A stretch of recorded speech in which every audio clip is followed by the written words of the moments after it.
Flight boss, bitch, you know, for sure. Now, I apologize. I know once you finish watching the cloud video, you're going to realize I didn't do something that I did on the other videos. And that's actually compared the sun, moon, and ascendant to how they correlate with the cloud. So that's why I'm doing this right now. So that's why this video is short, so you guys are not left out.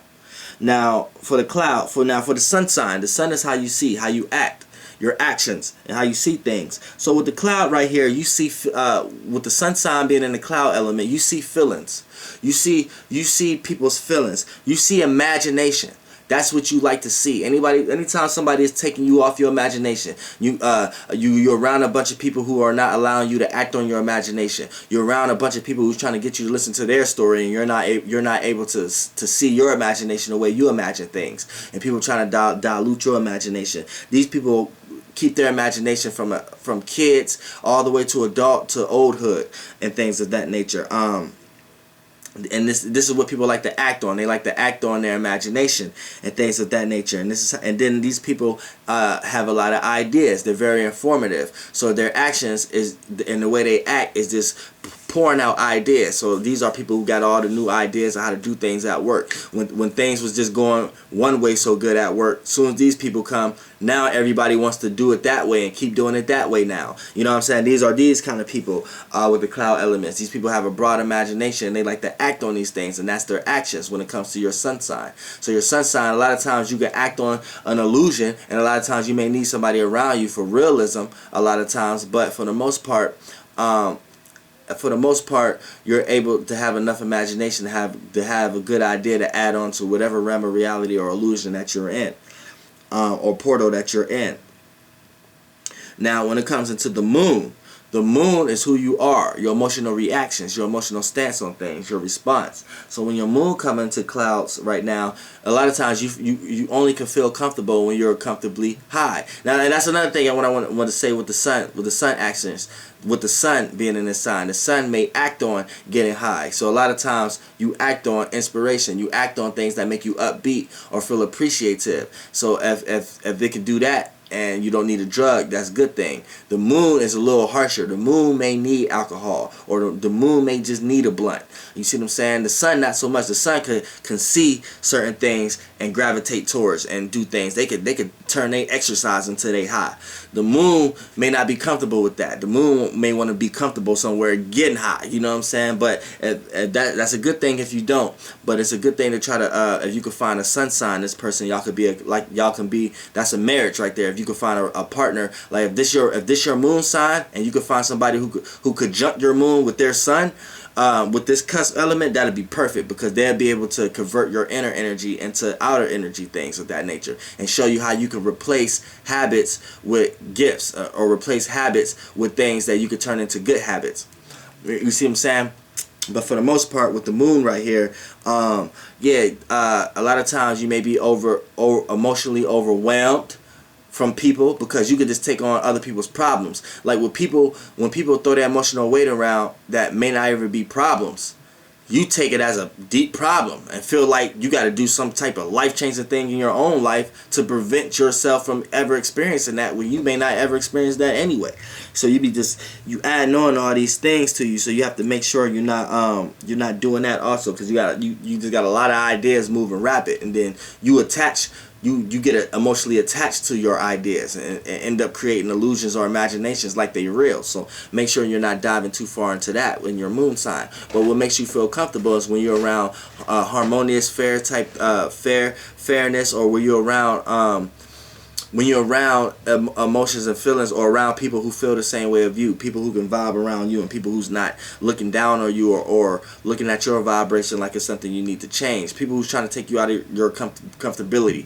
Those people who always make you feel like, oh, you need to do something, or you have to feel like something like this, or you have to do it this way or that way. That's gonna throw you off your game and take you out of your imagination. So you feel emotionally uncomfortable around people like that.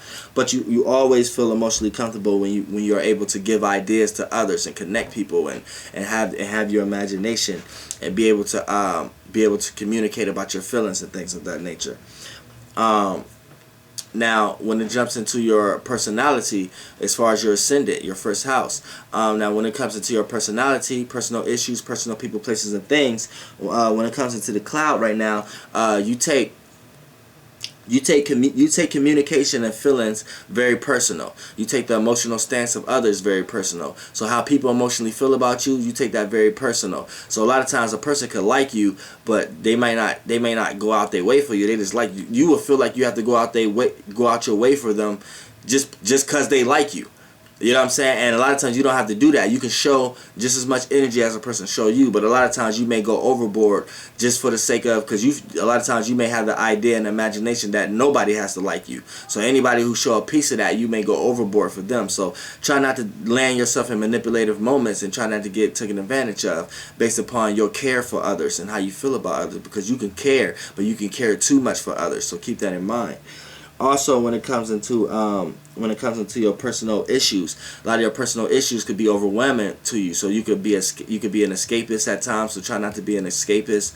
Try not to escape your this realm of reality, and try to stay on the ground. Keep your feet on the ground. Try not to fly off too much. But for the most part, your personal issues, a lot of times your good personal issues the issue thing is not negative. That's just anything can be positive or negative. Your positive good issues that you may have a lot of times is your imagination, your creativity. So you may be good at art, drawing, music, and things of that nature. So that when you do things like that, you give people a sense of comfortability and things of that nature. Now, also when it comes into the personal people, places, and things that's in your life, the personal people, places, and things. Now you may come across a lot of unemotional people, like people who not emotional at all, and you just try to talk to them to try to get some emotional spark out of them, and then you just can't. And a lot of times you may get a lot of people who's annoyed with that. So you may attract a lot of these people in your personal life, but a lot of times the personal places you like to go is things you can vibe with, things you connect with, things that's dealing with music or if it's not dealing with music, some type of vibration, some type of connection that everyone agree on at the moment. When it comes to things, you like personal things that mean something to you, something that give you an idea, something that to you, like an idea of something in the past, or an idea of your grandparents, or an idea of something, a spirit realm or something like that, and you need it in this realm, in this physical realm, because it's something that keeps you grounded. Even if it's like just a cloth or something like that, you put an imagination on that idea, and that's what keeps you grounded. So a lot of these people are religious also, because that's the religious aspect is what keep because they are born spiritual, but religion is like an explanation for the spirituality. So a lot of these people may run to religion first, because that keeps them grounded with all the spiritual stuff that's going on in their head. But once they get elevated and get out of the religious aspects, their spiritual realm flourish. You know. And for the most part, that's how they personally see things, and that's how it evolves into their personality.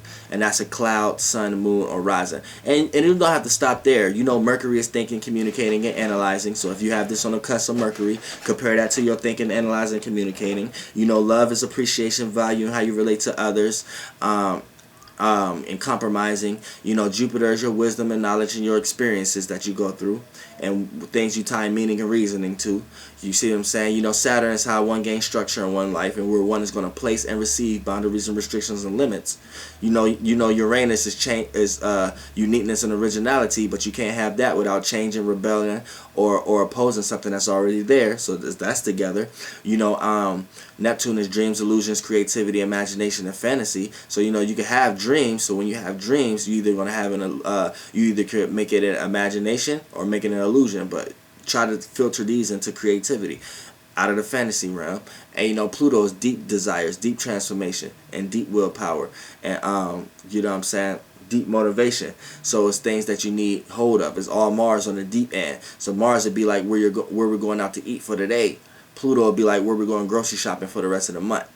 So, you know what I'm saying, you just could compare your cusp to all these, but everything is a cusp. Don't let no astrologer tell you that ain't no cusp. You running around here, they telling you only your sun sign could be a cusp, but your goddamn something as simple as fucking Mercury could be fucking 2 to 1 to 0 to 29 to 8 to 28 degrees of a sign, and you sitting there wondering like, man, why the fuck I think like this? My motherfucking it say I'm 2 degrees Aquarius in Mercury, but why the fuck I don't think like that? Why I don't think like, and then you go to Capricorn, you be like, I don't think like that. It's because you neither one. When they both come combined, you're a fucking dust element.